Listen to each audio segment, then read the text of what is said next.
ሰላም ሰላም ዌልካም። እንዴት ዋላችሁ? እንዴት አደራችሁ?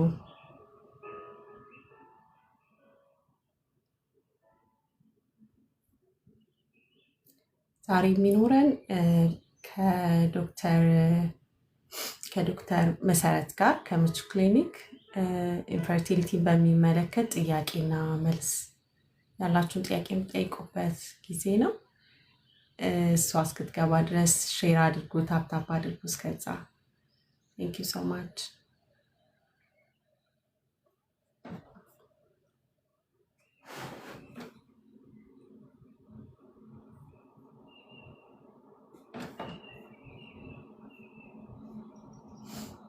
ጥያቄ እስከዛ መጻፍ ይቻላል። ጥያቄ ካላችሁ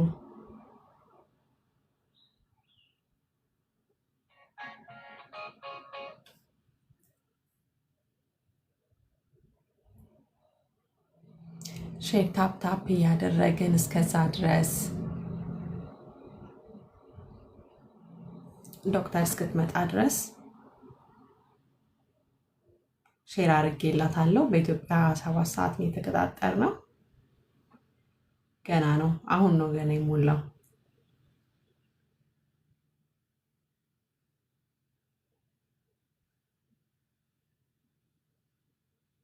እኛ ጋር ጠዋት ነው። በጣም በጣም ጠዋት አይደለም፣ 6 AM ነው። ቴንክ ዩ ማህዬ፣ ቴንክ ዩ ሶ ማች። ሌሎቹ እንዲመጡ ሼር እና ታፕታፕ አድርጉ በደንብ። ቲክቶክ ኮሜንት ይሄ አልጎሪዝሙ የሚያነባውና ለሌሎቹ የሚያደርሰው ብዙ ኮሜንት፣ ብዙ ሼር፣ ብዙ ታፕታፕ እሱን ቆጥሮ ነው ለሌሎች እንዲደርስ የሚያደርገው።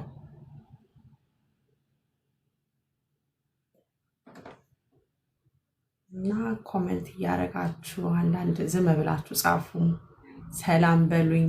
ኮሜንቱን እንዲጨምር ሼር አድርጉ፣ ታፕታፕ አድርጉ። ሃይ ቲጂዬ፣ ሃይ ሜርሲዬ፣ ሃይ ኤቭሪዋን የገባችሁ።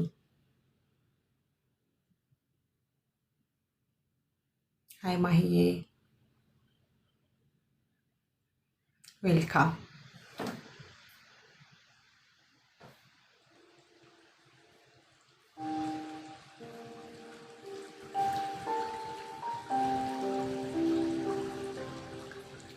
እና እንዴት ናችሁ? ደህና ናችሁ ወይ?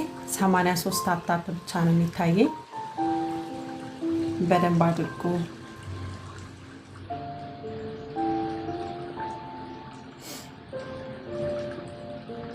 ዶክተር መሰረት እስክትመጣ ድረስ ታፕታፕ በደንብ አድርጉ፣ ሼር አድርጉ።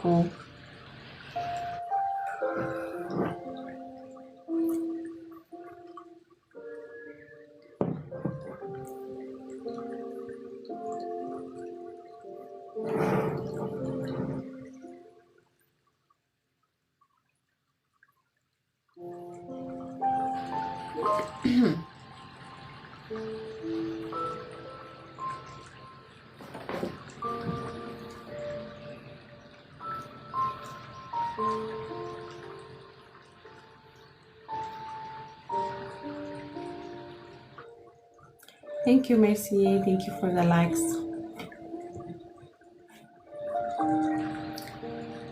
እንዴት ናችሁ? በተረፈ እስከዛ ድረስ ገስት ላይ ገብቶ ማውራት የሚፈልግ ሰው ሪኩዌስት ማድረግ ይችላል።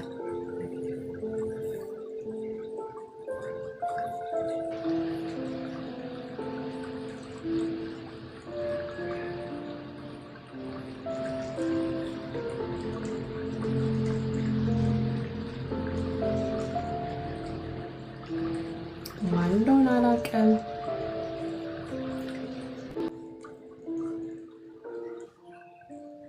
ኤጀንት ኤክሰለን፣ ሃይ ዌልካም። ሃይ ኪዱ፣ እንዲሁም ሞገስ፣ ደህና ነሽ? ሄሎ፣ አይሰማም?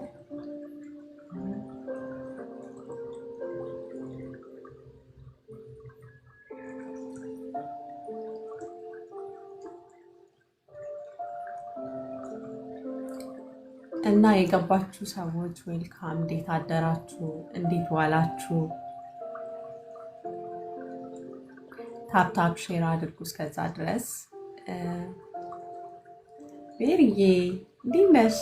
ጉድ ሞርኒንግ፣ ጉድ አፍተርኑን እናንተ ጋር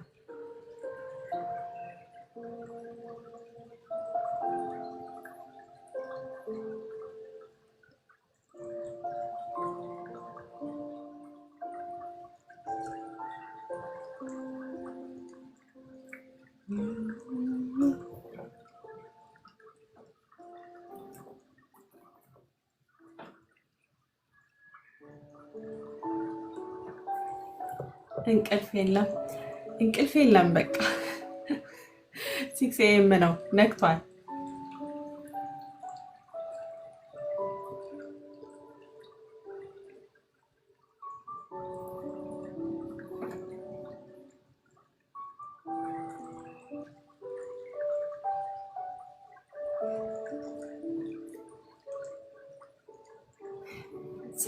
በኢትዮጵያ በ7 ሰዓት ቀን ስለሆነ የተቀጣጠር ነው።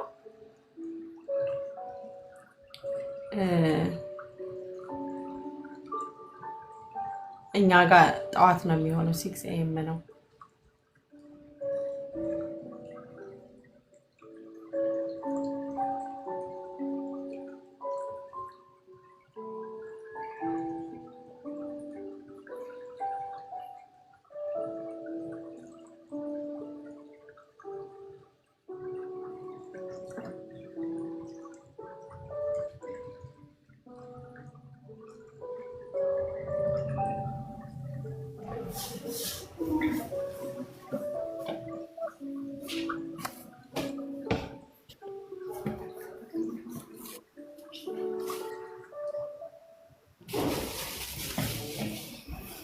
ሰላም ዶክተር መሰረት ፍሮም ምቹ ክሊኒክ ዌልካም።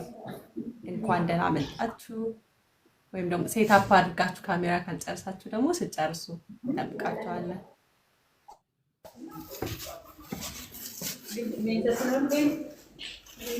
ገና ሚሊ ገና እየገባን ነው፣ አልተጀመረም።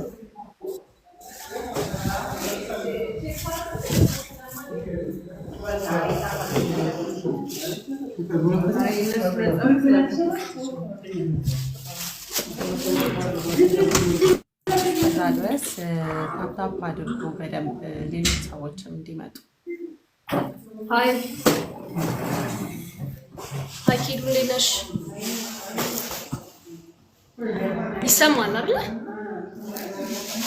አይ ሶሪ ድምፅ ጋር ተቀንሶ ነበር፣ ይቅርታ። ይሰማል፣ በደንብ ይሰማል። አይ እንግዲህ ከስራ ቦታ ነው ጆይን የምናደርገው። ኦኬ እሺ።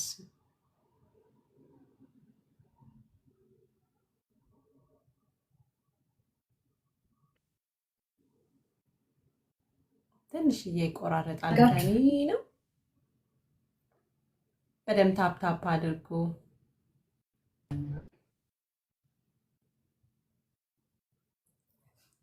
አንቺ ጋር ፖዝ አድርጓል።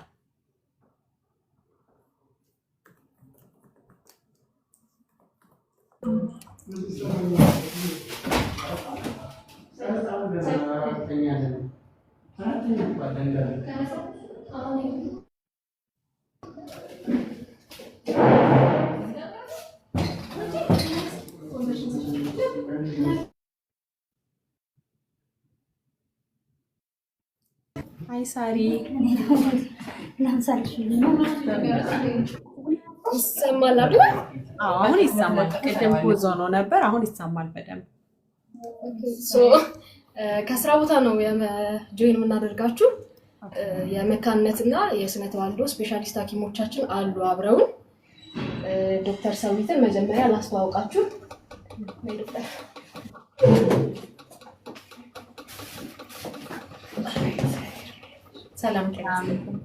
ሰላም ዶክተር ዌልካም። ቴንክ ዩ ስለመጣሽ።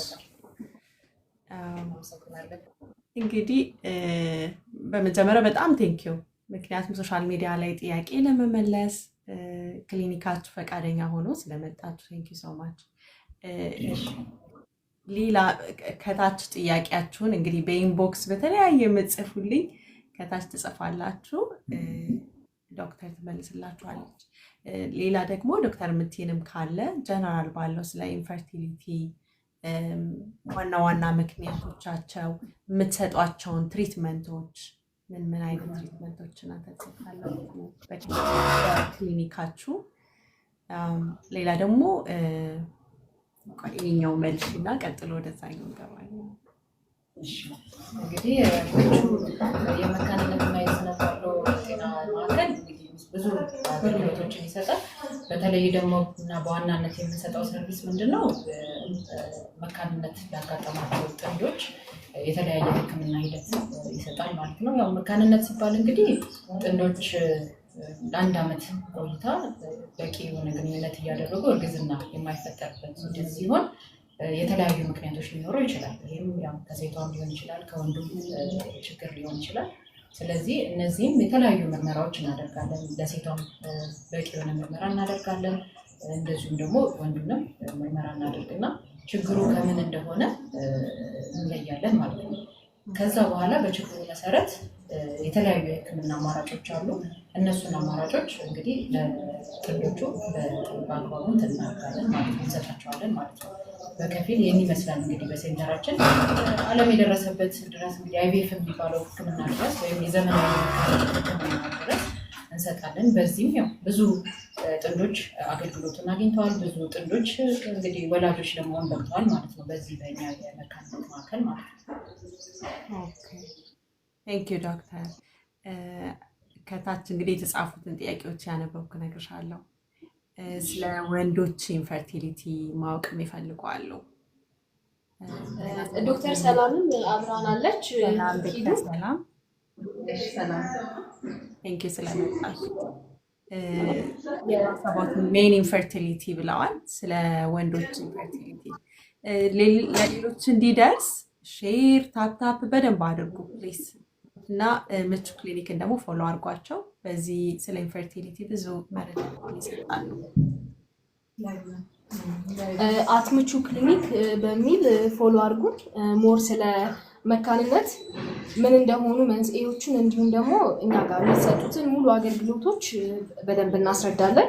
ፎሎ እያደረጋችሁ ስለ ወንዶች መካንነት ዶክተር ሰላም ደግሞ ታስረዳናለች። እንግዲህ የወንዶች መካንነት ለብቻው ሲሆን ወደ 20% አካባቢ ኮንትሪቢዩት ያደርጋል። ግን ከሌሎች ችግሮች ጋር ደግሞ አንድ ላይ ሲሆን ወደ 40% አካባቢ የወንዶች ጋር የተያዘ መካንነት አንድ ምክንያት ነው።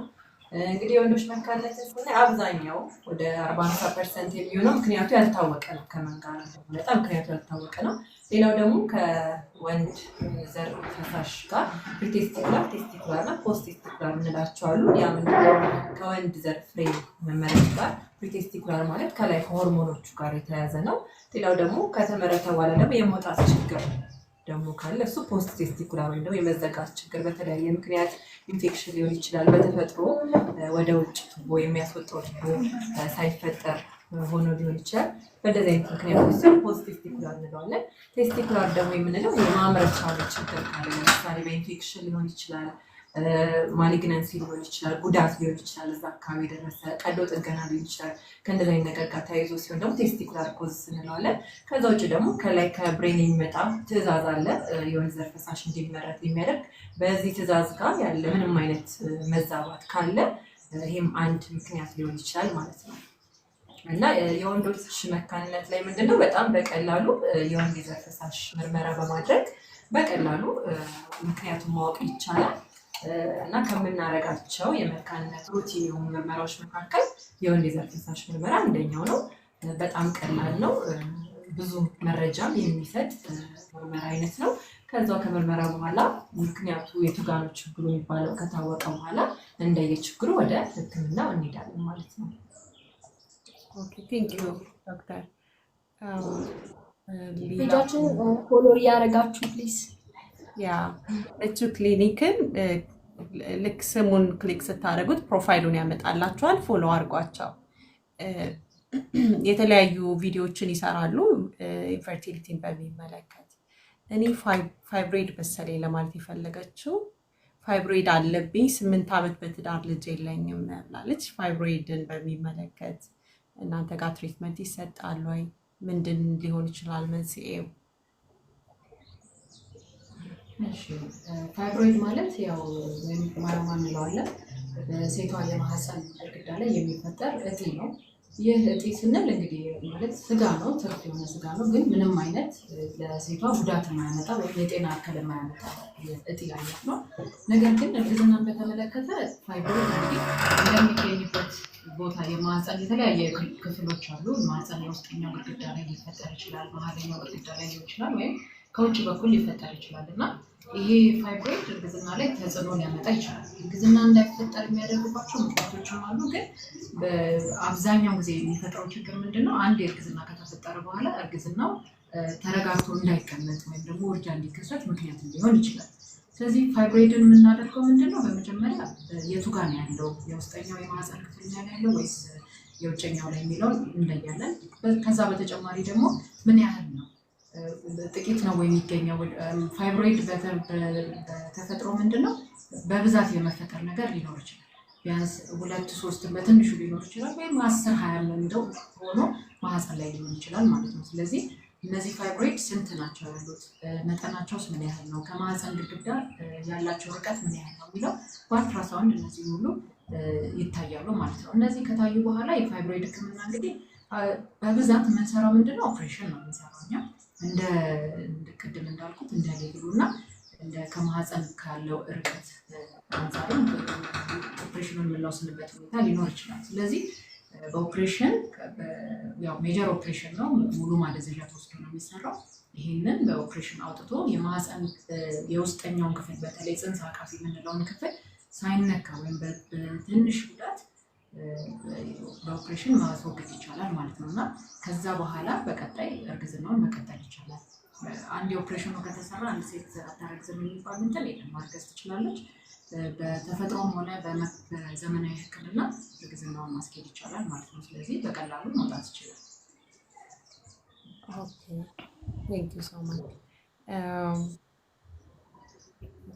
ሌመን ጥያቄ መጻፍ አልተመቸኝም ብላ ይሻላል።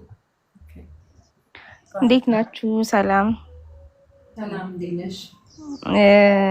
ያው ጥያቄ ለመጠየቅ ነበር፣ ረጅም ስለሚሆን ለመጻፍ ስላልተመቸኝ ነው። ምቹ ከ1 ዓመት በፊት መተን ነበረ ከባለቤቴ ጋር። ከዛ በፊት የተለያዩ ህክምናዎችን ለማድረግ ሞክረን ነበርና የሚያሳየው ፋይናሊ ምቹ መጣን ሪከመንድ ተደርገን እና የሚያሳየው ላብራቶሪ ላይ የሚያሳየው ውጤት ኖርማል ነው እና ግን ይሄ የስፐርም ካውንት ሲደረግ ግን የለም ነው የሚያሳየው ማለት ነው። ምንም አይነት የዘር እንትን አያሳይም ስፐርም ካውንት ሲደረግ እና እንደ መፍትሄ ታስቦ መድኃኒት የሚዋጥ መድኃኒት ተሰጥቶት ነበር፣ ወስዶ ነበረ። ለውጥ አላመጣም። በመርፌም የሆነ የሚሰጥ መድኃኒት አለ፣ እሱንም ወስዶ ለውጥ አላመጣም። ፋይናሊ የታዘዘው የነበረው የት ነበር ሆስፒታሉ?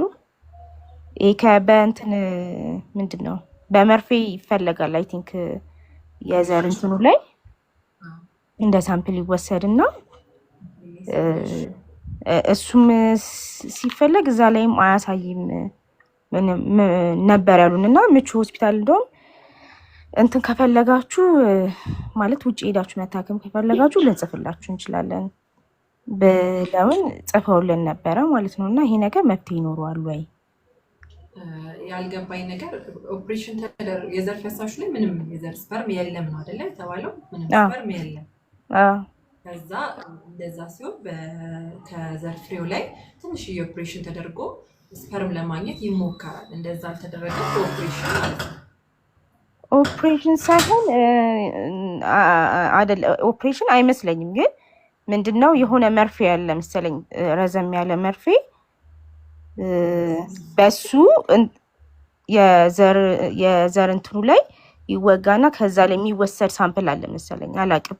አንድ ሆስፒታል ነው ወደ ስቴዲየም አካባቢ የሆነ ሆስፒታል አለ፣ እዛ ነበረ ቼክ የተደረገው እኛ ጋር ነው። ይሄ መቼ ነው? የዛሬ ዓመት እናንተ ጋር ምቹ መተን ነበር። ከዛ በፊት ግን ኒውሊፍ ሄደናል። ኦልሞስት ወደ 4 ምናምን ህክምና ቦታዎች ሄደናል። እናንተ ጋር መተን ያለውን ነገር አስረድተናቸው ከዛ በኋላ የተወሰነ ነገር ውጤቶች ስለነበሩ እሱን ሚዘን ስለነበረ ሄር ነው። ድጋሚ ስፐርም ካውንት ይደረግ ተባለ። ስፐርም ካውንት ተደረገ። ፋይናሊ በቃ ውጭ ሄዳችሁ መታከም የምትፈልጉ ከሆነ ላስት ኦፕሽን ያላችሁ አይቪኤፍ ነው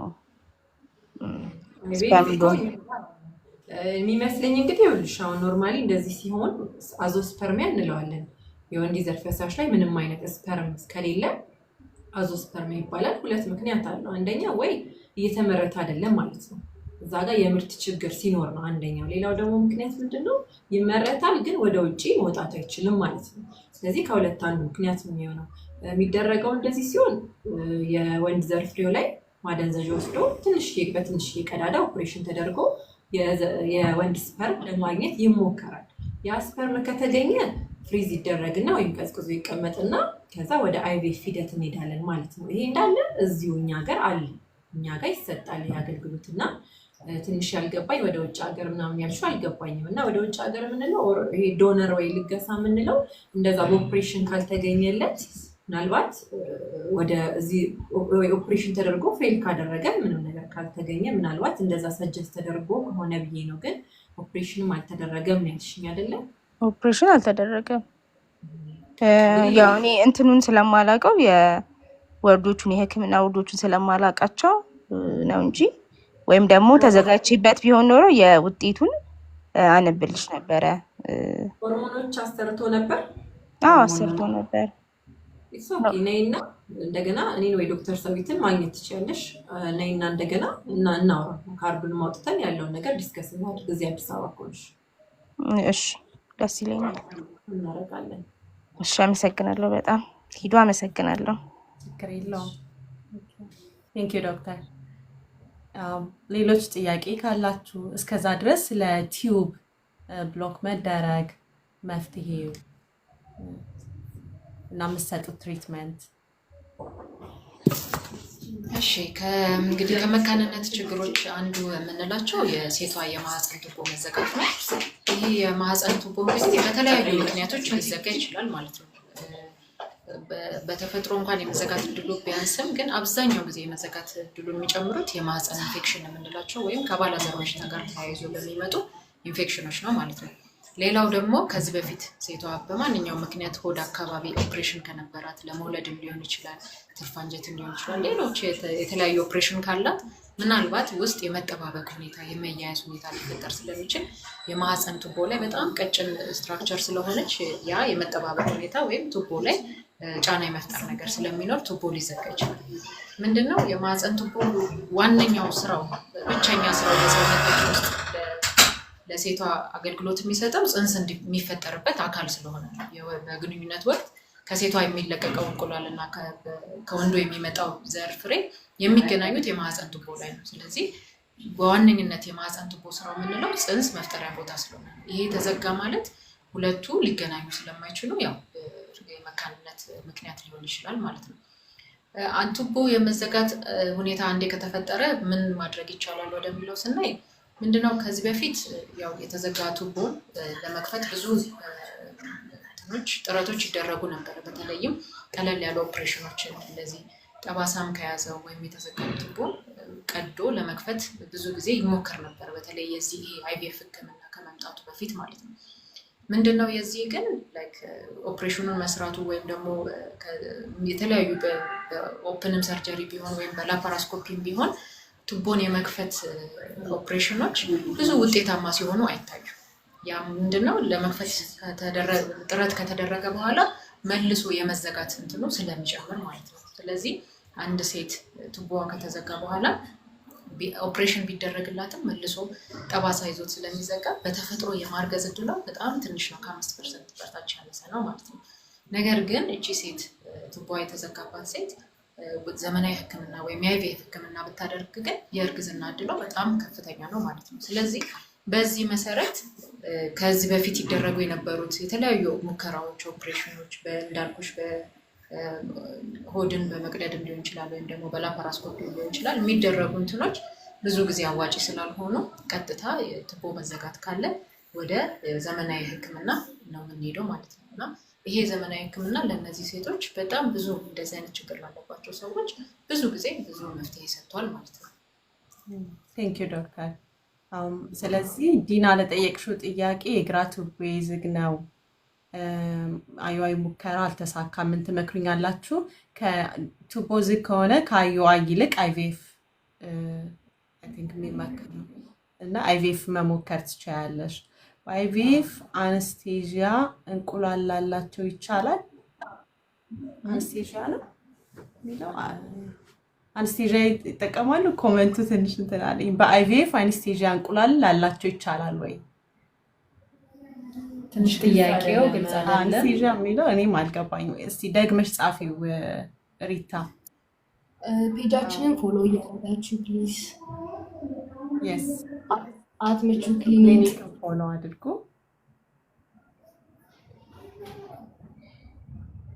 ሪታ ደግመሽ ጻፊው ጥያቄሽን። ቅድም ስለ አንድ ባለችው እንትን ላይ ለማብራራት ማለት ነው። ያው ዞሮ በተፈጥሮም ቢሆን አንዱ ቱቦ ክፍት ከሆነ በቂ ነው። አንድ እንቁላል ሲለቀቅ ወይ በግራ ወይ በቀኝ ቱቦ ነው የሚያልፈው። ስለዚህ አንድ ቱቦም ክፍት መሆኑ ለአዩአይ በቂ ሊሆን ይችላል።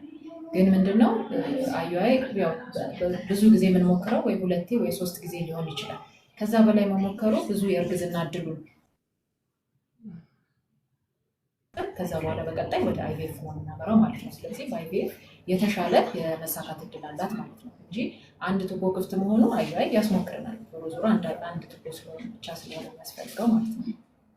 ኦኬ።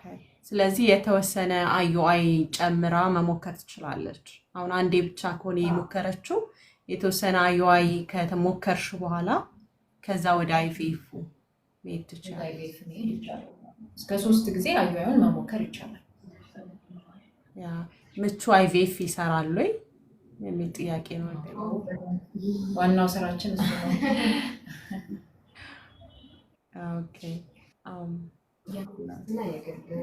ነው። ኦኬ የቀድሙ ዲና የቀድሙ ጥያቄ ነው። የቀኝ ቱቦ ክፍት ነው፣ አዩአይ ድጋሚ በመሞከር ነው። ያ ትችያለሽ መሞከር።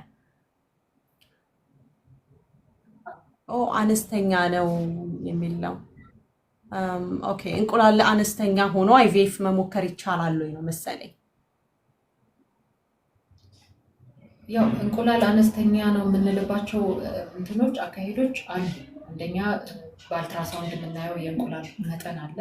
ከዛ ደግሞ በላብራቶሪ የሆርሞን ምርመራዎች የምናያቸው ቁጥሮች አሉ። እንቁላል አነስተኛ ነው ለማለት የምንጠቀምባቸው በዋነኛነት ያው ሰው መገንዘብ ያለበት እንቁላል አነስተኛ በሆነ ቁጥር የአይቪኤፍ የመሳካት እድል ያው ይቀንሳል። በዋነኛነት የመሳካት እድል የሚይዘው የሴቷ እድሜና የሴቷ የእንቁላል ቁጥር ነው። ስለዚህ አነስተኛ ነው ለማለት እንዲህ ግልጽ ያለ ቁጥር ባይኖርም እንደ እድሜዋና እንዳለው ምርመራ መሞከር ትችላለች። ነገር ግን ምንድነው በፐርሰንት ነው ልናስቀምጠው የምንችለው። የእንቁላሉ ቁጥር እያነሰ በመጣ ቁጥር ለሌላው ሰው የሚሰራው እድል ለእሷ ላይሆን ይችላል። ስለዚህ ያንን እድሉ ይነገራታል ማለት ነው። በአንቺ እንቁላል መጠንና በአንቺ እድሜ ይሄን ያህል የመሳካት እድል አለች ተብሎ ሊነገራት ይችላል ማለት ነው እንጂ ሙሉ ለሙሉ ያው ማለት ሙሉ እንቁላል ማናይ ከሆነ ወይም በጣም መጠኑ አነስተኛ ከሆነ መሞከሩ ብዙም አዋጭ ስላልሆነ ላንሞክር እንችላለን። ነገር ግን እንደየመጠኑ ይወሰናል። ኦኬ ቴንክ ዩ ዶክተር። ፎሎ እያደረጋችሁ ምቹ ክሊኒክን ፔጃቸው ላይም ስለ ፈርቲሊቲ ስለ ኢንፈርቲሊቲ የተለያዩ ኬዞችን ሶሉሽኖችን በደንብ ኤዱኬሽናል የሆኑ ቪዲዮዎች ይሰራሉ እና ፔጃቸውን ፎሎ አድርጉ። ኒሾ ኤኤምኤች 0.59 ነኝ ካናይዶ አይቪኤፍ ብላለች። ያው በዚህ መጠን እንግዲህ እንዳልኩሽ አንድ ኤኤምኤቹን ብቻ ተመርኩዘን ለማየት በጣም አስቸጋሪ ነው። ምክንያቱም ከላብራቶሪ የተለያየ ነው እንትኑ። ስለዚህ አሁን እቺ ሴት መታ እንቁላሉ ቁጥሩ ምን ያህል ነው ያስኬዳሉ የሚለው መታየት አለበት። አሁን በኤምኤች ብቻ በእርግጥ ኤምኤች አሁን ከአንድ በታች ሲሆን ዝቅ ያለ ነው የምንለው እና 0.5 ማለት ዝቅ ያለ ቁጥር ነው። ነገር ግን የእንቁላል መጠኑ በአልትራሳውንድ ሲታይ ምን ያህል ነው? ብዙ ጊዜ አብረን የምንወስዳቸው እንትኖች አሉ፣ አንድ ውጤት ላይ ብቻ ተመርኩዞ ስለማይሆን ማለት ነው። ስለዚህ የእንቁላል ቁጥሩ ታይቶ ከ3 እና ከዛ በላይ የሚገኝ ከሆነ መሞከር ትችላለች። አድራሻችንን መጥቶ ለመታየት ለሚፈልግ ሰው 22 ጌታሁን በሻ ህንፃ አካባቢ ከአዲስ ህይወት ሆስፒታል ዝቅ ብለን ነው የምንገኘው። ዶክተር ሰዊት ማክሰኞ ከሰዓትና እሁድ ጠዋት ትገኛለች። ዶክተር ሰላም ደግሞ ሰኞ ከሰዓትና አርብ ከሰዓት ህክምና እየሰጡ ይገኛሉ ማለት ነው። ስለዚህ መጥተው መታየት ይችላሉ።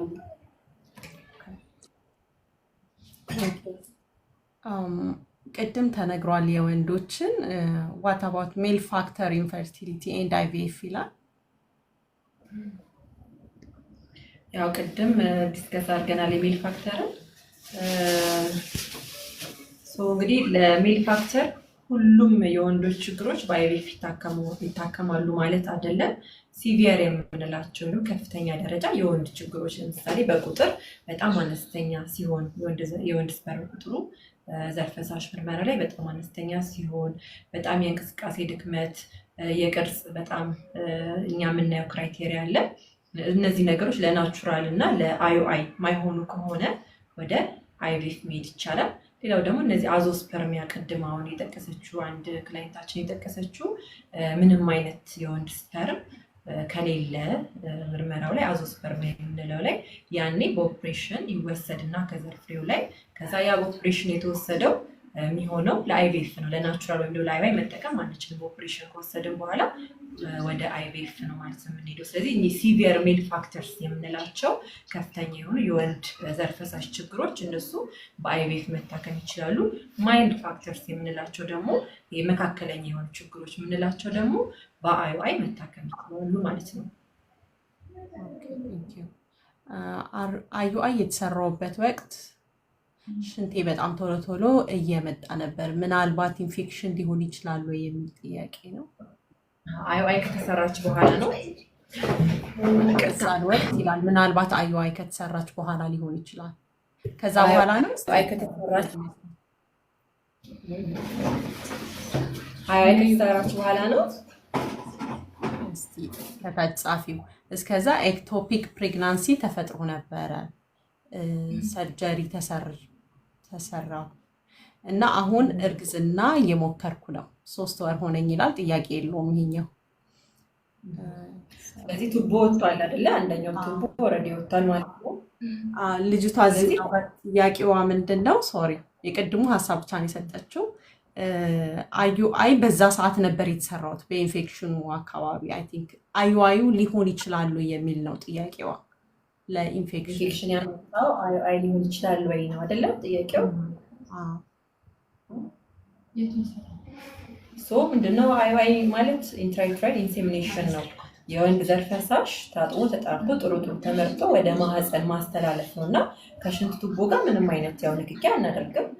አጽድተን ከዛ ማህፀን እንዲታየን ስፔኩለም የምንለው ነገር አለ፣ ብረት፣ እሱን አስገብተን የማህፀን በር ከታየ በኋላ ቀጥታ ወደ ማህፀን በር ነው የወንድ ዘር ፈሳሽ የምናስተላልፈው እና ከሽንት ቱቦ ጋር ምንም አይነት ንክኪ የለንም በአዩአይ ወቅት።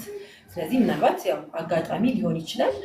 የሽንት ምርመራ ሰጥተው ከዛ እዛ ላይ የኢንፌክሽን ምልክቶች ካለ አንቲባዮቲክ መውሰድ ይቻላል።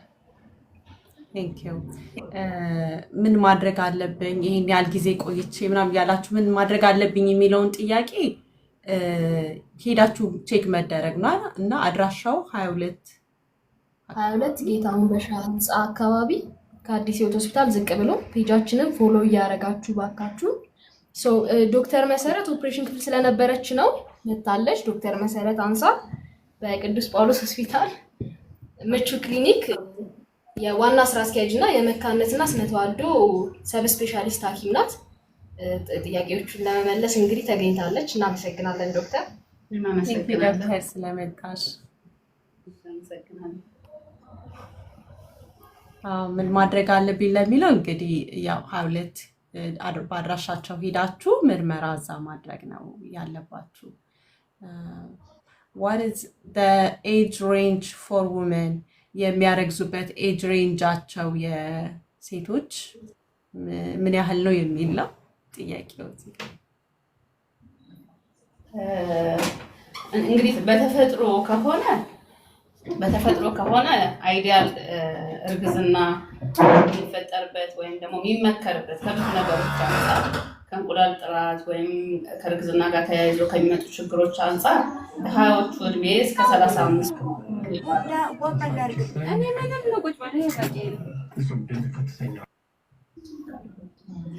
ከዛ በተለይ ደግሞ ከትሪትመንት አንጻር በእርግጥ አሁን የምናያቸው ነገሮች አሉ እኛም ማህበረሰብ ላይ ገና 20 ቤት ወይም early 30 አካባቢ ራሱ የእንቁላል መጠን ያለ ጊዜ መቀነስ ይታያል። ግን ኢን ጀነራል ግን ጥሩ የሚባለው እድሜ ከብዙ ነገር አንጻር 20ዎቹ ነው። ማክሲመም እስከ 35 ግን ከ35 በኋላ እርግዝና አይቻልም ማለት ሳይሆን የማርገዝ እድል በጣም ይቀንሳል። ድሮ ከ20 ቤት ካለው ቻንሱ በጣም ዝቅ እያለ ይሄዳል። ሌላኛው ደግሞ ከእርግዝና ጋር ተያይዘው የሚመጡ የጤና ችግሮችም ኢንክሉዲንግ ማስወረድ ሊሆን ይችላል ወይም ግፊት ሊሆን ይችላል። ሌሎች የጤና ችግሮች የመጨመር ሪስኩ ሀይ ነው እንጂ እርግዝና ይከለከላል የሚባልበት እድሜ ዩዥዋሊ ያው ከ40ዎቹ በላይ ሲሆን ሌሎች ከጽንስ አፈጣጠር ጋር በተያያዘ የጄኔቲክ ችግሮች ይከሰታሉ።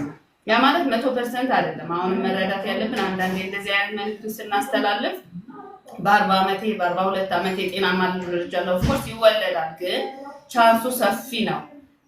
በ20 ቤት ከምትወልደው ሴት እና በ40 ቤት ከምትወልደዋ ሴት ስናነጻጽር በ40 ቤት የምትወልደዋ ሴት ከእርግዝና ጋር ተያይዞ የሚመጡ ችግሮች የመከሰት እድላቸው ሰፊ ነው። 100% ነው ባንልም ማለት ነው። ስለዚህ ለአይቪኤፍም ይሁን በተፈጥሮ ለማርገዝ የወጣትነት እድሜ በጣም ወሳኙ ነገር ነው። በጣም ውጤታማ የሆነ የእርግዝና አውትካም እንዲኖር ማለት ነው። Thank you, doctor. ዌልካም ሜዲኪዮር ሜዲካል ስለመጣ ደስ ብሎናል። ሌላኛው ጥያቄ ኮሎሚድ ፎሊክ አሲድ ወሰድኩ ፕሪናታል ወሰድኩ ግን ምንም አልተሳካም ነው የምትለው። አይ ቲንክ ለዚህ መልስ ተደጋጋሚ መሞከር ሌላ ኦፕሽኖችን ማየት መታየት በቃ ችግሩ መታወቅ አለበት። አሁን አንዳንዴ ምናልባት ለዚህ በጣም አዌርነስ ክሬት ማድረግ በምፈልግበት ኤሪያ ምንድነው በተለይ እኛ ሀገር ይሄ ሰርቪስ መኖሩ ብዙ ማያውቅ ህዝብ አለ፣ ብዙ ማያውቁ ሴቶች አሉ። ወይ ጀነራል ጋይናኮሎጂስት ጋር 5 ዓመት 4 ዓመት እዛ ያሳልፋሉ ተደጋጋሚ ክሎሚድ ፎሊክ አሲድ እየወሰዱ። አንዳንዴ ምናልባት ቅድም ባልደረቦች አንስተውት ሊሆን ይችላል አንኤክስፕሌይንድ የምንላቸው ፋክተሮች አሉ። አሁን የሚያያቸው ባለሙያዎች ሁሉንም ምርመራ ያደርጉላቸውና ይሄ ምን ነው የሚባል ችግር የለብሽም ስለዚህ ሞክሪ ይባላሉ። ግን እዛ ጋር የሚያገኙት እርዳታ በጣም መጠነኛ እርዳታ ነው። እንደተባለው የፎሊክ አሲድ እና ክሎሚድ ሊሆን ይችላል። ግን እንደዚህ አይቪኤፍ ሴንተሮች ከፍተኛ ማዕከላት ሲመጡ ግን አንደኛ በምን ያህል ፍጥነት ሕክምናውን ማግኘት እንዳለባቸው እንወስናለን። እንቁላል በቂ ካለ ጊዜ ያለን ቀስ ብለን ቀለል ያለው ሕክምና እየሞከርን ከፍ ወዳለው ልንሄድ እንችላለን። እንቁላል ማነስ ካለ ወይም ደግሞ ሌላ የሚያሰጉን ነገሮች ካሉ ቶሎ ብለን ወደ ሕክምናው ለዲሲሽን the earlier the better but everything determine የሚያደርገው ሕክምና ላይ የእንቁላል ጥራት እና የሴቷ እድሜ እና ኦፍ ኮርስ የወንዱ የስፐርም ጥራት ነውና በጊዜ መጥተው እንደዚህ ሌላ ቦታ ፎሊክ አሲድ እና ክሎሚድ እየወሰዱ 1 ዓመት 2 ዓመት 3 ዓመት ማጥፋቱ በኋላ ላይ ለምናደርገው ሕክምና በጣም ተጽዕኖ አለው በየቆዩ በመጡ ቁጥር። ስለዚህ ረጅም ጊዜ ሌላ ቦታ ማጥፋት ቀለል ያሉ ሕክምናዎች ወይም እንደዚህ ክሎሚድ እና ብቻ ፎሊክ አሲድ እየሞከሩ ባይቆዩ ይመከራል። በጣም አሪፍ ቴንክ ዩ ዶክተር። ያ ጋይናኮሎጂስት ጋር እንዲ ጀነራል የሆኑ ዶክተሮች ጋር እየሄዳችሁ ብዙ ጊዜያችሁን ዛታሳልፉ። እርግዝና ከሆነ ፈርቲሊቲ ክሊኒክ ዳይሬክትሊ ሂዱ ቀጥታ ወይ ደግሞ ቀጥታ መምጣት ይችላሉ አይደል? እዚህ ሀገር አሁን ጋይናኮሎጂስቱ ጽፎ ነው ወደ ፈርቲሊቲ የሚሄደው። ኢትዮጵያ ግን ቀጥታ ፈርቲሊቲ ክሊኒክ መሄድ ትችላላችሁ። ምቹ ክሊኒክ ቀጥታ መሄድ ትችላላችሁ። ከዛ is there a difference between AMH 0.03 ከሆነ ናቹራሊ ማርገዝ ይችላል ወይ ነው? ቅድም ዶክተር መሰረት መልሰዋለች። AMH-ን ብቻ አይተን መወሰን አንችልም። ስለዚህ መሄድ እዛ ክሊኒኩ ቦታው 22 ነው። 22 ድጋሚ ቦታው እዚህ ጋር ፒን ብናደርግ አካባቢ ከአዲስ ህይወት ሆስፒታል ዝቅ ብሎ ኦኬ አዎ ግዴታ ባሌ መመርመር አለበት ወይ የሚል ጥያቄ አለ። ኦፍ ኮርስ ኦኬ። አንድ ሴት ኤኤምኤች ስንት ሲሆን ነው ወደ ልገሳ እንድትገባ የሚመከረው?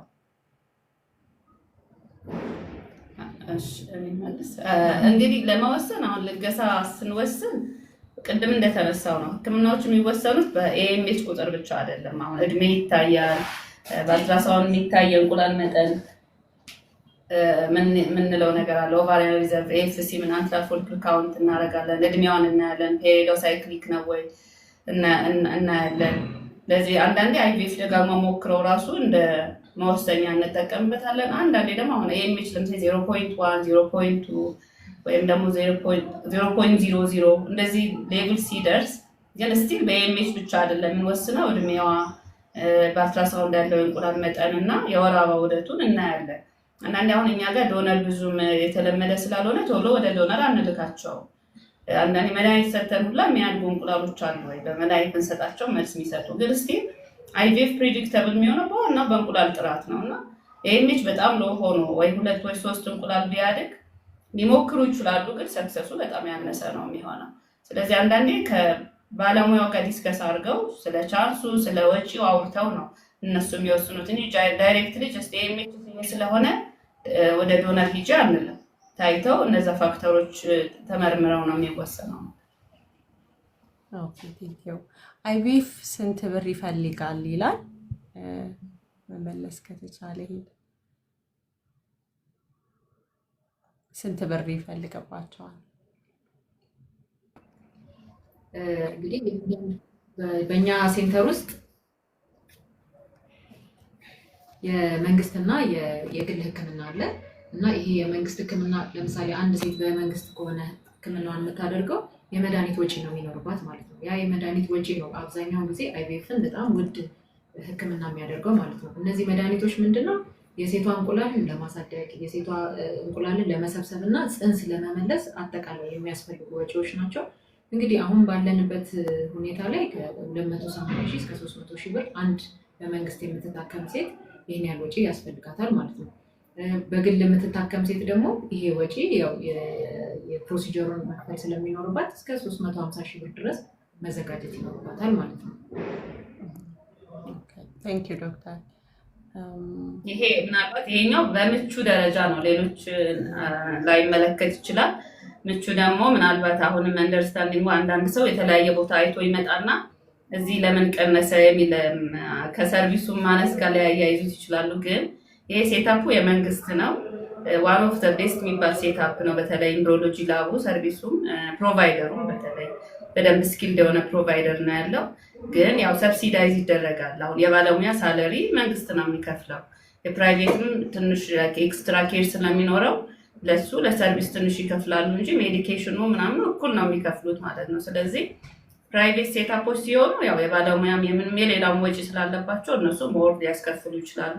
እኛ ጋር ደግሞ የመንግስት ቤትም ስለሆነ ኢቭን ፕራይቬት ዊንግ የምንለውም ሰርቪስ ቢሆን የቀነሰ ነው። ሰርቪሱ ወይም ሰክሰሱ ቀንሶ ሳይሆን የመንግስት ሴታፕ እና ሰብሲዳይዝድ የሆነ ሰርቪስ ስለሆነ ነው። ሴንተሩ ግን ዋን ኦፍ ዘ ቤስት ሴታፕ ምናልባትም ሞዴል ተደርጎ የሚወሰድ ሴታፕ እንደሆነ በዚህ መናገር ይፈልጋል። ስለዚህ ይህንን ኦፖርቹኒቲ ተጠቀሙ። አንዳንዴ ባለማወቅ ሌላ ቦታ ሄዳችሁ በጣም ኤክስፔንሲቭ በሆነ ፕራይስ የምትሰሩ ካላችሁ ይሄኛው የመንግስት ስለሆነ ሳለሪ መንግስት ስለሚከፍል ሰብሲዳይዝ ስለሚደረግ ቅናሽ ነው ዋጋው የአይቪኤፍ ማለት ነው። ሐኪም ሳያዝልን ፎሊክ አሲድ መውሰድ እንችላለን ወይም ሰፕሊመንት?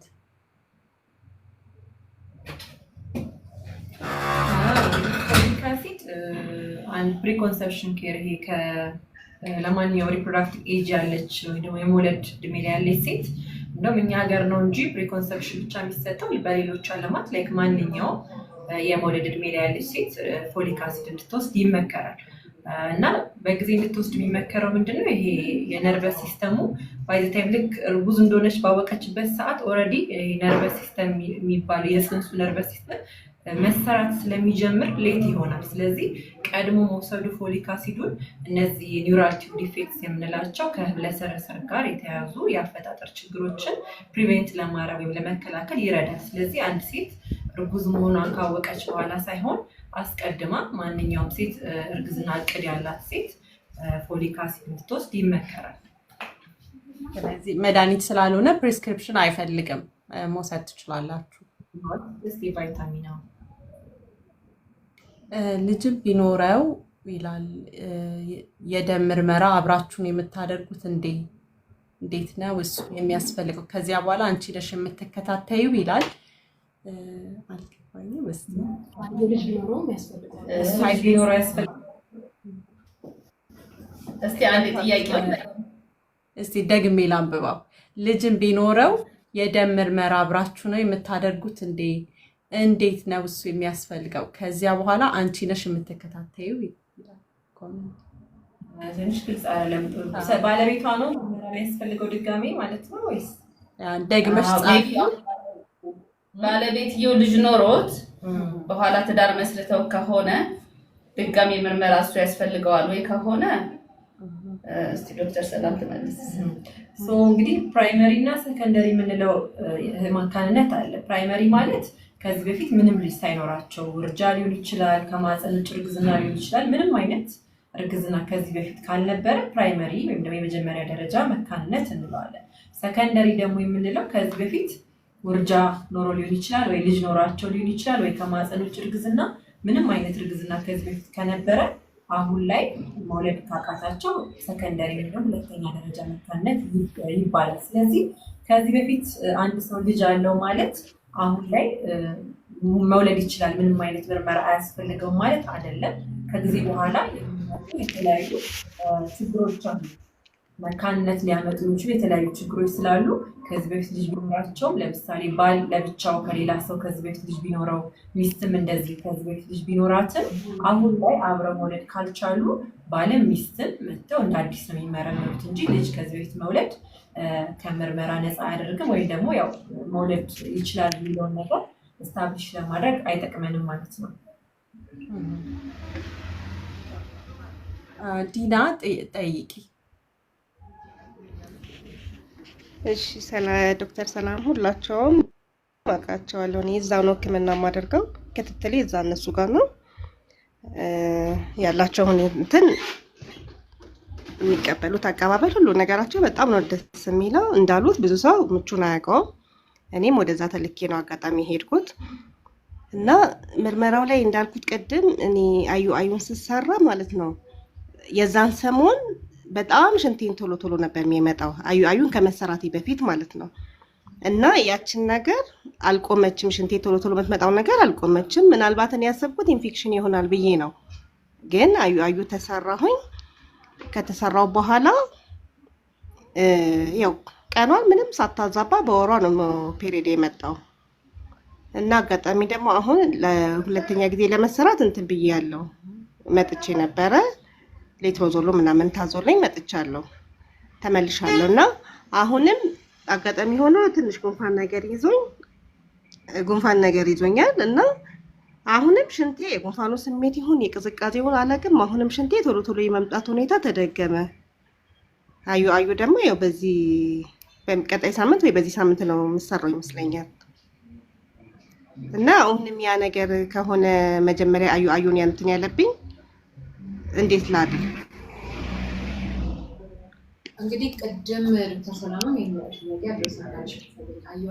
አዩአይ ከተሰራ በኋላ የሽንት ኢንፌክሽን ብዙ ጊዜ አይገጥመንም።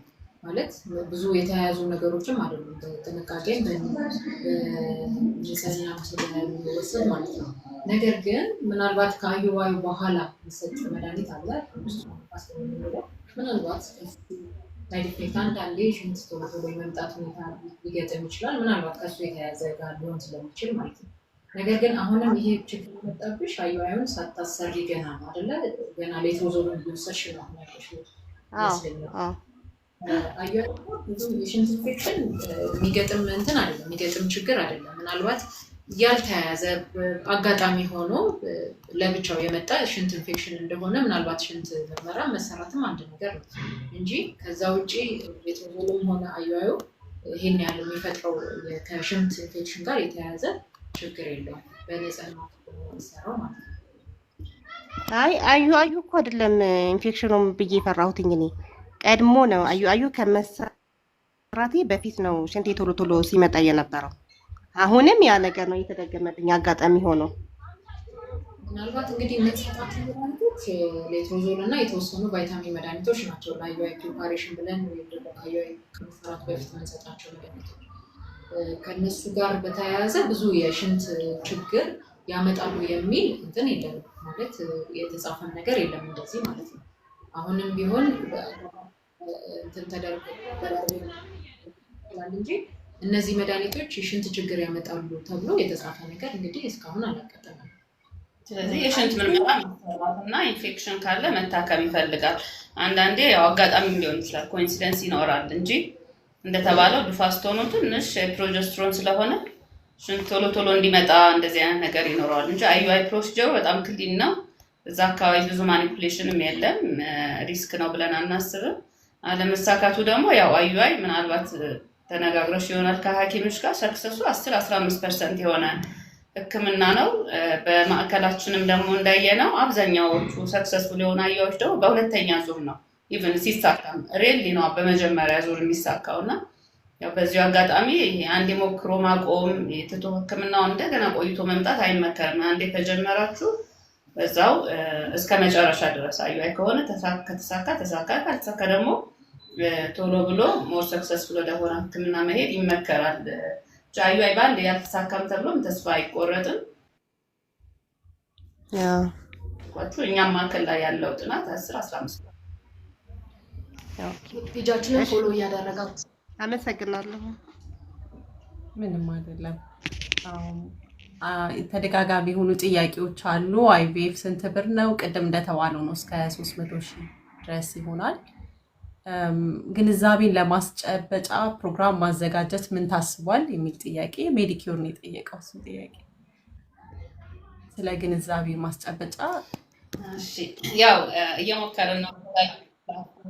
ክሬት አድርገን ያው አዌርነሱ ጋፕ እንዳለ ቅድም እንዳነሳ ነው ሰርቪሱ መኖሩን ማያውቅ ሰው አለ ብዙ ሰው። ይሄ ራሱ ዝግጅት ለዛ ነው አዌርነስ ክሬት ማድረግ ሰርቪሱ እንዳለ ብዙ ጊዜ ሳያጠፉ ደግሞ ቶሎ ወደ ትሪትመንቱ እንዲሄዱ ያው ካምፔኖችም ይኖሩናል ወደፊት የምናስባቸው። ለጊዜው ግን እንደዚህ በሶሻል ሚዲያ ፕላትፎርም ብዙዎቹን ሪች አውት ለማድረግ እንሞክራለን። በቴሌግራምም በቲክቶክም እዛም ፔሸንቶቻችን ሲመጡ ሞር ኦፍ ወርድ ኦፍ ማውዝ ነው በብዛት አሁን እዚህ ታክመው ሲሄዱ ሰክሰስፉል የሆንላቸው ነው ብዙ ጊዜ ሰዎችን የሚልኩት እና በዛ መንገድ ነው። የመንግስት ሴታፕም ስለሆነ ብዙ ጊዜ እንደዚህ ሚዲያ ላይ ወጥቶ ፕሮሞሽን ብዙም የሞከርነው ነገር አይደለም። ግን እንደ ፕሮሞሽን ሳይሆን የምናየው እኛ ደግሞ እንደ አዌርነስ ክሪኤሽን ነው። በቃ ሰርቪሱ መኖሩን ማሳወቅ አለብን። እነዛን አጋጣሚዎች ለመጠቀም እንሞክራለን። ኦኬ። ለምርመራ ስንት ብር ይፈጃል የሚል ጥያቄ ነው። ምናልባት እንግዲህ አሁን የፕራይቬቱን ስናስብ የተወሰኑ ክፍያዎች አሉ። ግን እስከ 10,000 ይዘው ቢመጡ ራሱ ሁሉም ኦልሞስት የባለቤትም የወንዱም የሴቷም ምርመራዎችን እኛ ጋር የሚሰሩት አንዳንድ የተወሰኑ እንደ አስፈላጊነት ነው። ሁሉም ሰው አንድ አይነት ምርመራ እናዝም ባይዘው እርሊ ዲሳይድ የሚደረግበት አለ በቃ ዲቴክት ተደርጎ። ስለዚህ እስከ መጨረሻ ለሁሉንም ቼክአፕ እናርግ ቢባል እስከ 10,000 ድረስ ቢያወጡ ነው ማክሲመም። ይሄ በጣም አስፍተን ስናስበው ሆርሞኖችም የወንድ የዘር ፈሳሽ አልትራሳውንድ ከዛ ደግሞ የማፀን ራጅ ብንልክ እስከዛ ድረስ ሊያወጡ ይችላሉ። ቦታውን ንገሪኝ የሚል ነው። ሌላ 22 ጌታሁን በሻ ህንፃ አካባቢ ከአዲስ ህይወት ሆስፒታል ዝቅ ብሎ ፔጁን ፎሎ እያደረጋችሁ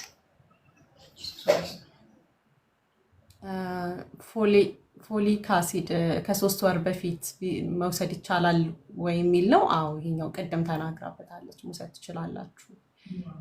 እድሜዋ 50 ዓመት የሆነው ሴት ይህንን ህክምና መሞከር ትችላለች ወይ? እንግዲህ የአይቪኤፍ ህክምና ላይ እድሜ ሊሚት ሳይሆን ሞሮት ያለው ቅድም እንዳለው አንድ ላይ የሚሰሩት ነገር ይችላል። አንድ ላይ የምንወስዳቸው ነገሮች አሉ። አንደኛ የሆርሞን ምርመራዎች አሉ። እነዚህ ኤኤምኤች፣ ኤፍኤስኤች ምንላቸው የሆርሞን ምርመራዎች አሉ። ከዛ ደግሞ በአልትራሳውንድ የአንትራል ፎሊክል ካውንት የምንለው የሴቷ እንቁላል ምን ያህል ነው የሚለውን እናያለን። እድሜም ያው ትልቅ ፋክተር ነው። አይቪኤፍ ላይ ስፔሻሊ እድሜ ከ35 ዓመት በላይ ከሆነ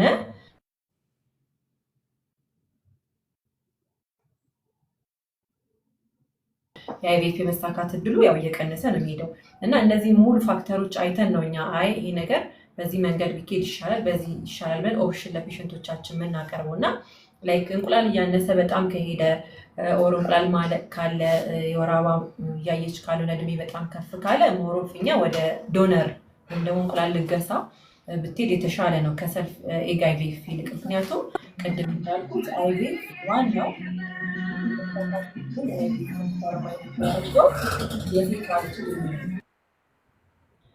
እድሜ በጣም በጨመረ ቁጥር የመሳካት እድሉ ያን ያህል ይቀንሳል።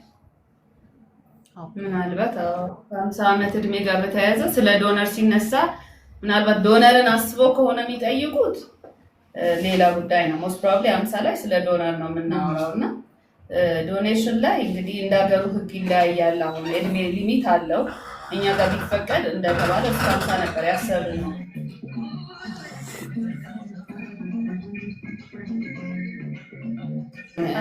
የሚል ነበረኛ ሰጀስት ያደርገው ማለት ነው።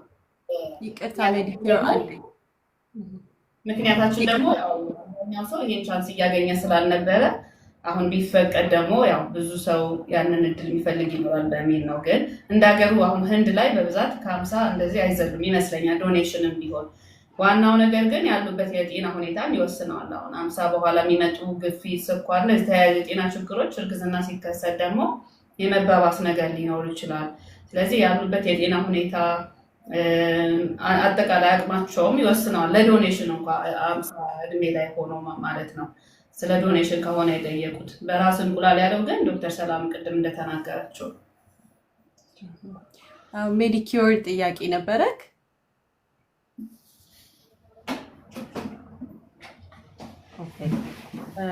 ሚስካሬጅ ዋይ ኢት ሃፕን ሚስካሬጅ ይላል። ሚስካሬጅ ለምን ያደርጋል የሚል ጥያቄ መሰለኝ። ኪዱዬ ይፈቀድልኛል? አንድ ሀሳብ ብዬ ልወጣ ነበረ። እኔ እዚህ ሶስቱንም ዶክተር መሰረት፣ ዶክተር ሰላም፣ ዶክተር ሰዊት ሳያቸው እንዴት እንደምኮራባቸው ልነግርሽ አልችልም። እግዚአብሔርን በተለይ ዶክተር መሰረት ደግሞ እናታቸውም ነች ኤክስፒሪየንስም ያላት የነሱ በጣም አሁን ዝም ብዬ ሳያት ራሱ እንደዛ ነው የምታየኝና ለነሱ ያለኝ ሪስፔክሽን ለነሱ ያለኝ ሁኔታ እጅግ በጣም በጣም በጣም ደስ ነው የሚለኝ። እንደዚህ አይነት ባለሙያዎች በሀገራችን መገኘታቸውና ማለታቸውና በርቱልኝ፣ ተበራከቱ፣ በጣም ብዙ ሁኑ። እጅግ በጣም ብዙ ዲማንድ አለ በዚህ ጉዳይ ላይና ያንን ነገር ቢሆን ነው።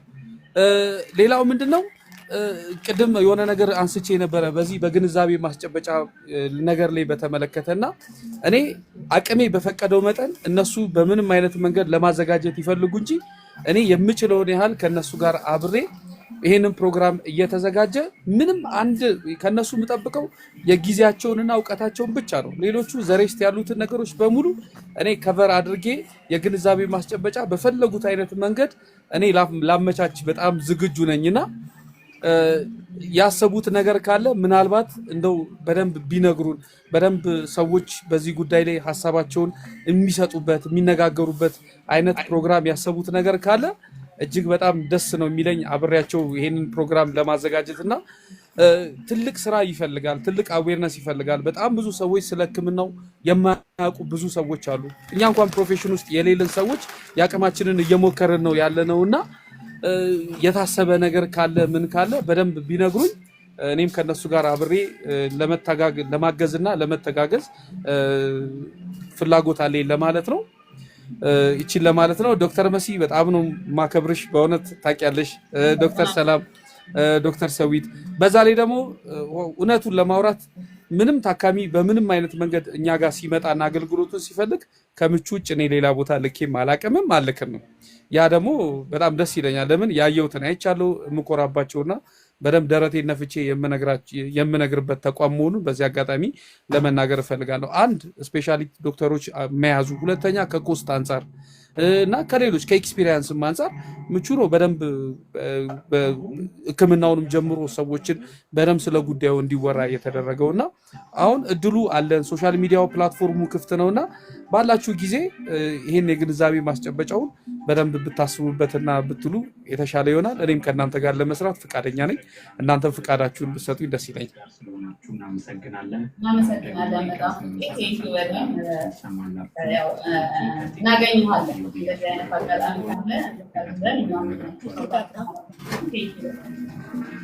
በጣም አመሰግናለሁ። ቴንክ ዩ። እሺ ኪዱ ይቅርታ፣ አንቺንም በጣም አፕሪሺየት አደርጋለሁ። ቴንክ ዩ ሶ ማች። ጥያቄዎቹ ቅድሚያ ለታካሚዎች ቅድሚያ ይሰጥ፣ አገልግሎቱን ለሚፈልጉ የእነሱን ጥያቄ አስተናግጅ። እሺ ቴንክ ዩ ስለመጣ በጣም እናመሰግናለን። ኤምኤች 3 ከሆነ ኤፒኤስኤች 17.2 ኤምኤች 0.3 ይህ ነገር እንዴ መውለድ አቅም አለ ወይ የሚል ጥያቄ ነው። ቅድም እንዳልሽው ነው፣ ግን ያው ኮመንት ላይ ስላለ አነበብኩት ጥያቄዋን ላለመዝለል ጉዳይ ቅድም ዶክተር ሰዊት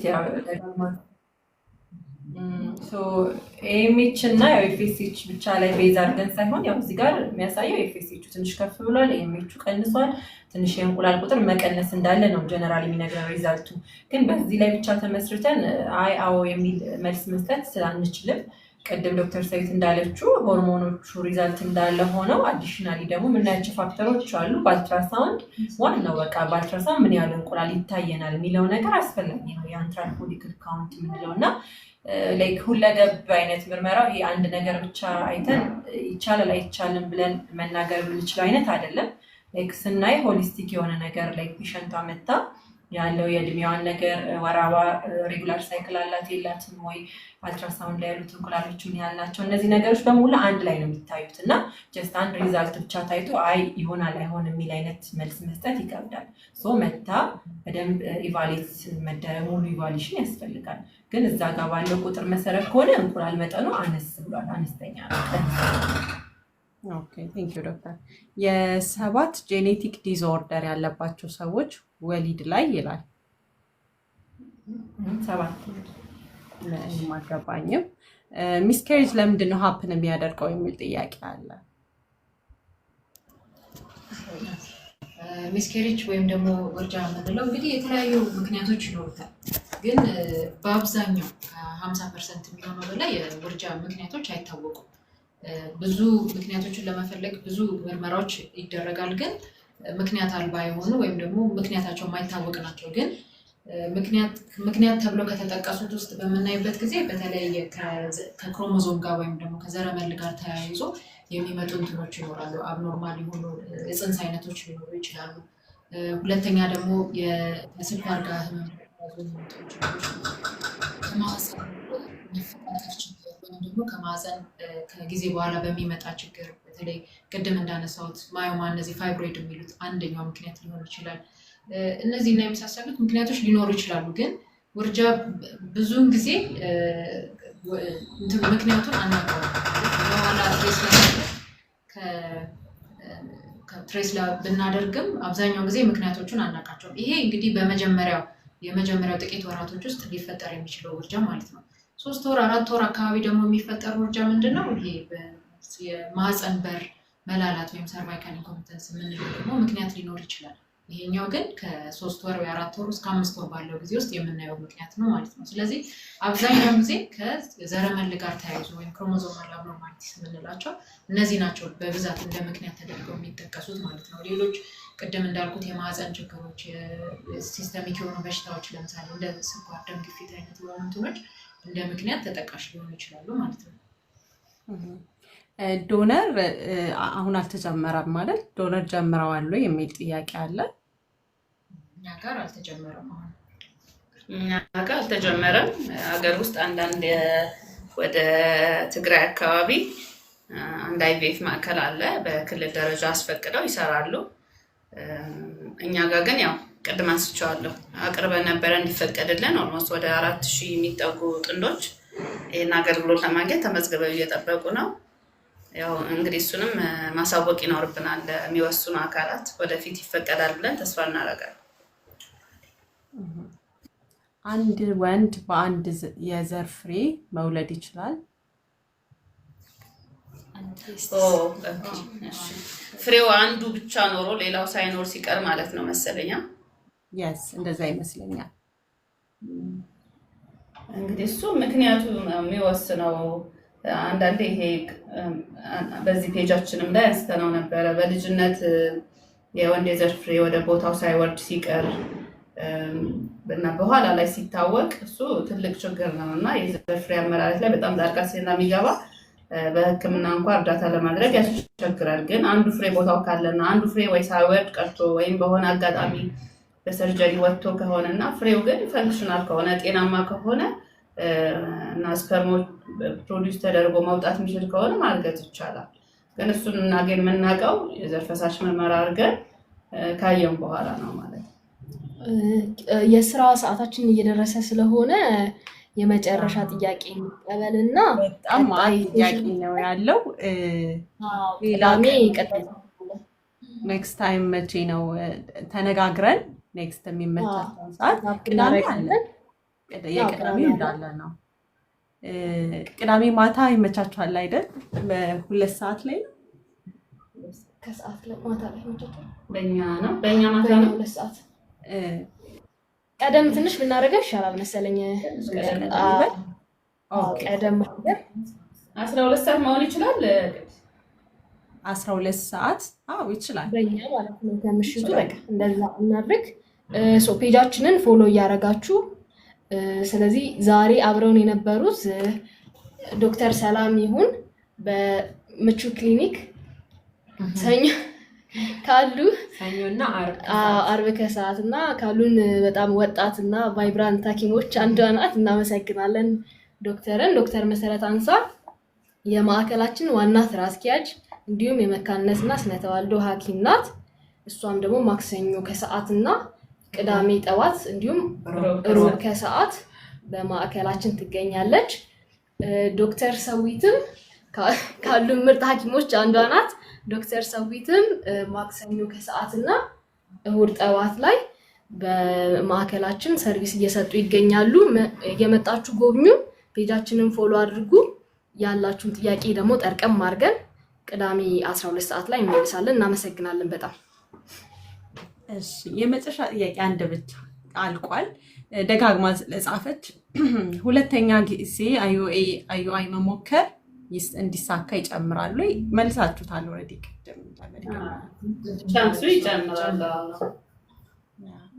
ቴንክ ዩ ሶ ማች። ስለዚህ 12 ሰዓት በኢትዮጵያ 12 ሰዓት ቅዳሜ ዕለት 12 ሰዓት ማታ እንገናኛለን ማለት ነው። ጥያቄዎቹን ጽፋችሁ አልተመለሰ ይቅርታ እንጠይቃለን። ወደ ስራ መመለስ ስላለባቸው ነው። ቅዳሜ 12 ሰዓት ታይማችሁን ጠብቃችሁ ነው እና ታይማችሁን ጠብቃችሁ መታችሁ ጥያቄውን ከጻፋችሁ ይመለስላችኋል። ቆይተዋል ከገቡ እነሱ አንዴ ስለገባሁኝ አንድ ጥያቄ ልጠይቃችሁ። በጣም ነው የምናመሰግነው ለምታደርጉት ነገር። ግን ዶነር ኤግ የመጀመር ላይክ በቅርብ ሀሳብ አላችሁ? ከተፈቀደ ወይ ሰርቪሱ እኮ ከባድ ሆኖ አይደለም። ልክ አሁን የምንሰራው ሰርቪስ ነው። ግን ይሄ ህግ ያስፈልገዋል፣ የህግ ማዕቀፍ ያስፈልገዋል። የህግ ማዕቀፉ ደግሞ የሚፈቀደው ፓርላማ ገብቶ ፓርላማ ጸድቆ ከወጣ ነው። እኛ አሁን የህግ ማዕቀፉ ኦልሬዲ አዘጋጅተነዋል። ማን ዶኔት ያርግ፣ ማን ይቀበል፣ እንዴት ነው የሚለው በጤና ጥበቃና በእኛም ማዕከል ባለሙያዎች ተዘጋጅቶ ቀርቦ 2-3 ወር በፊት ለፓርላማ ቀርቦ ነበረ። በተለያዩ ምክንያቶች ያ ሀሳብ ያው ብዙ አይነት ተቃውሞ ገጠመው እና ሳይጸድቅ ቀረ ማለት ነው። ስለዚህ ሰርቪሱ ኤኒታይም እኛ ከፓርላማ ቢፈቀድ እና መጀመር ይቻላል ቢባል ሰርቪሱ እዚህ መጀመር ይችላል። ምንም እንትን የለውም። ስለዚህ እንደ ህግ ግን አይ ቲንክ አንድ የወደቀ ፓርላማ ደርሶ የወደቀ እንትን ሀሳብ ከሆነ ድጋሚ መቅረብ የሚችለው ወይ 2 ዓመት 1 ዓመት ወይ 3 እሱ እርግጠኛ አይደለም። ግን ከ1 ዓመት በኋላ እንደገና መጠየቅ እንችላለን እንደገና እንዲያጸድቁልን እና ወደ ስራ እንገባ። ያን ለማድረግ ደግሞ ገና ብዙ ፑሽ ያስፈልጋል ከባለሙያም ዋና ደግሞ ከተጠቃሚ። ችግሩ ያልደረሰበት ከሆነ ብዙ ሰው ስለማያውቀው ፑሽ ማድረግ አይችልም። እኛ እንደ ባለሙያ የተወሰነ አቅርበናል። ግን ታካሚዎች በብዛት ደግሞ ይህን ሕክምና ማግኘት የሚፈልጉ ጥንዶች ደግሞ በደንብ ተጽዕኖ አምጥተው ሕክምናው ደግሞ እዚህ ቢፈቀድ በጣም ብዙ ዲፈረንስ እንደሚያመጣ እኛም እናምናለን። ሆፕፉሊ ከአንድ ዓመት በኋላ እንደገና ፕሬዘንት አድርገን እናስፈቅዳለን ብለን እናስባለን። ኦኬ ቴንክ ዩ ሶ ማች። እሺ መልካም ቀን። ቴንክ ዩ ዶክተር፣ በጣም ነው የምናመሰግነው። ምቹ ክሊኒክ ፎሎ አድርጋቸው ቀጥታ እናንተን እነሱን መጠየቅ ትችላላችሁ። ኢንቦክስ ልታደርጉላቸው ትችላላችሁ። ስለዚህ እነሱን ፎሎ አድርጓቸው ሞር ፕሮፌሽናል የሆነ መልሶችን ለማግኘት። እኔ ያው ከኤክስፒሪየንስ ካለ 10 years ካለፍኩበት ኤክስፒሪየንስ ያነበብኩት አንዳንድ ነገር ላውራችሁ እችላለሁ፣ ግን በእውቀትና ፕሮፌሽናል በሆነው ነገር ከእነሱ ሞር ታገኛላችሁ። ፎሎ አድርጓቸው። አድራሻቸው ደግሞ 22 ጌታሁን በሻ ህንፃ አካባቢ ከአዲስ ሕይወት ሆስፒታል ዝቅ ብሎ ከኒው ጀነሬሽን ዩኒቨርሲቲ አጠገብ። በጣም በጣም እናመሰግናለን ስለመጣችሁ። ሰዓታችሁን፣ ብሬክ ታይማችሁን፣ የስራ ሰዓታችሁን መስዋዕት አድርጋችሁ ስለመጣችሁ በጣም እናመሰግናለን። እኛም እናመሰግናለን። መልካም ቀን። መልካም ቀን ለእናንተ። እና እንዳትረሱ ቅዳሜ ዕለት የኔንም ፎሎ አድርጉኝ እና ቅዳሜ ዕለት 12 ሰዓት ላይ እንገናኝ ማለት ነው። ቴንክ ዩ በጣም ስለመጣችሁ በጣም አመሰግናለሁ። ቀደም ብላችሁ ከመጣችሁ ጥያቄዎቻችሁን ደግሞ ኢንቦክስ ላይ ቀድማችሁ ከጻፋችሁልኝ አዘጋጆች ይጠብቃችኋለሁ ለዛ ዕለት ማለት ነው።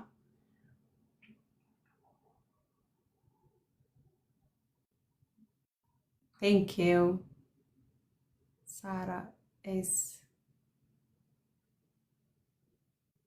ጂሰስ ቴንክ ዩ ሶሊ ፊዮና ቴንክ ዩ ፎሎ ያደረጋችሁኝ ቴንክ ዩ ሶ ማች። እንግዲህ እንጨርሳለን በዚህ ማለት ነው።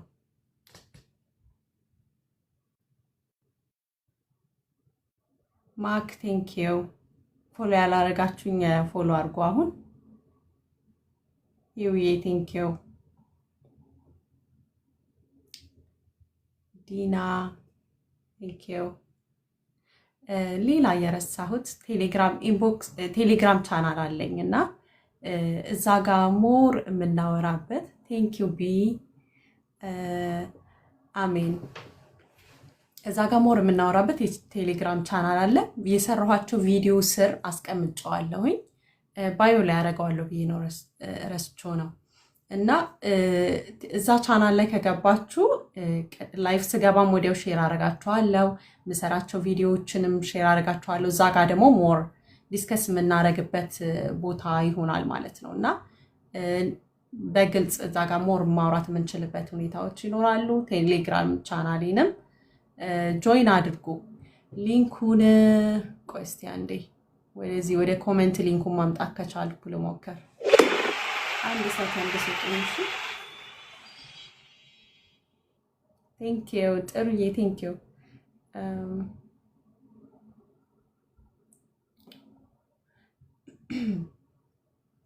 አክቹሊ ጊዜ ይፈጃል እንጂ የቴሌግራም ቻናሉ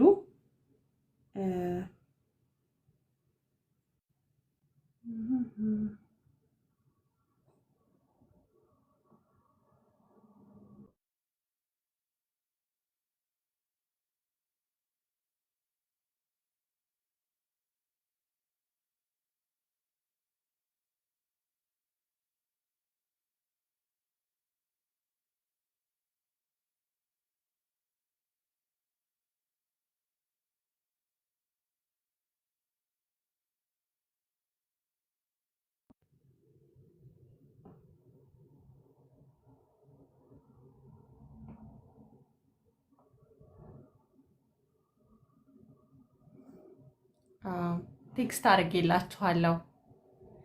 ቴሌግራም ቻናሉ ይሄኛው ነው እና ጆይን አድርጉ። ሌላ ደግሞ ቪዲዮዎቼ ስር ኮመንት ላይ ማስቀምጫለሁኝ፣ እዛ ጋም ታገኙታላችሁ። ይሄኛውንም ወይ ስክሪንሾት አድርጉት እና ወይ ደግሞ ኮፒ አድርጋችሁት ቴሌግራም ቻናሉን ተቀላቀሉ። የተወሰነ ደቂቃ ልስጣችሁና ጨርሳለን ይሄንን ጆይን የምታደርጉበት። ቴንክ ዩ ሚሊዬ ቴንክ ዩ።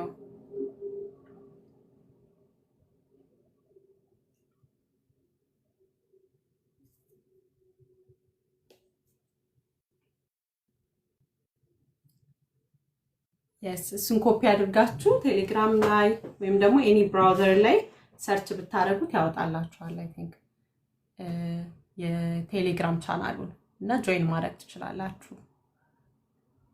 ላይቭ ስገባ ኢሚዲየትሊ እዛኛው ግሩፕ ላይ ነው ሼር ማረገው። ሌላ ደግሞ ቪዲዮዎች ስሰራም ሼር አድርገዋለሁ። ጥያቄያችሁን ደግሞ ቀድማችሁ እዛ ጋር ብትጽፉልኝ ያንን ጥያቄ እዚህ ጋር መጠየቅ እንችላለን ማለት ነው። እና ሞር በውስጥ እንድናወራ ይረዳናል ቴሌግራሙ። ቲክቶክ ኢንቦክስ ላይ ብዙ ጊዜ ለመደዋወልም በድምጽ ለማውራትም አይመችም፣ ቴክስት ብቻ ነውና ቴሌግራም ግን በውስጥ ለማውራት በጣም ጥሩ ቻናል ነው። ሰው ይሄኛውን ሊንኩን ኮፒ አድርጋችሁ ከጨረሳችሁ ኦልሬዲ ያገኛችሁት ጆይን አረጋችሁ ከጨረሳችሁ እንጨርሳለን። ቼክ ላድርገው አንዴ።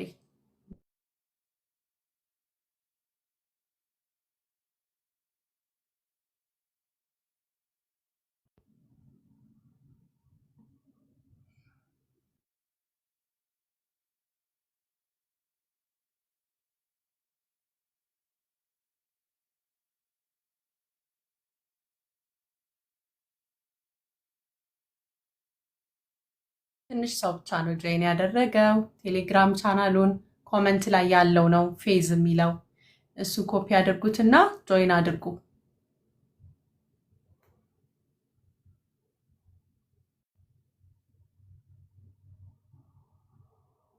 እና ሞር ኢንቦክስ ላይ የቲክቶክ ኢንቦክስ ላይ ምናምን ስትጽፉልኝ እዛ ጋር ብዙ ጊዜ አላየውም።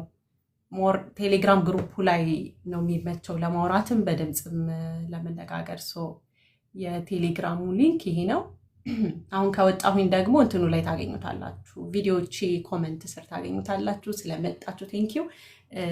ቀጥሎ የሚኖረን ፕሮግራም ቅዳሜ ዕለት በኢትዮጵያ 12 ሰዓት ነው። መልካም ቀን ይሆንላችሁ።